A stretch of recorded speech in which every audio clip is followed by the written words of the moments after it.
गावते ऐनी बजावते ऐनी मंदिरवा ऐनी ये भोला जी। गावते ऐनी बजावते ऐनी मंदिरवा ऐनी ये भोला जी।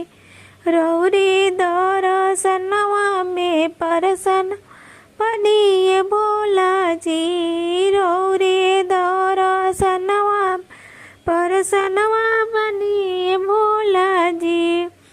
सेनुरा दी टुकुलिया दी चूड़िया दी ये भोला जी। सेनुरा दी टुकुलिया दी चूड़िया दी ये भोला जी। रौरे दर्शनवा में परसनवा बनी भोला जी। सड़िया दी चुनरिया दी लहंगवा दी ये भोला जी।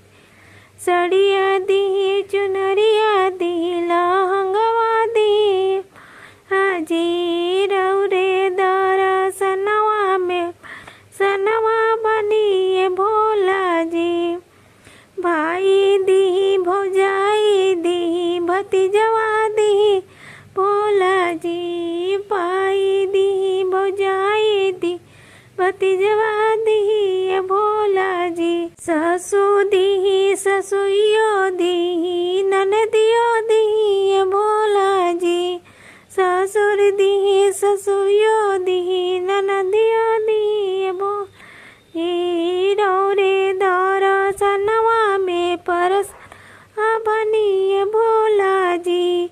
नैहर दी ससुरवा दी लक्ष्मीनिया दी भोला जी। रौरे दर्शनवा में सनवा बनी ये भोला जी।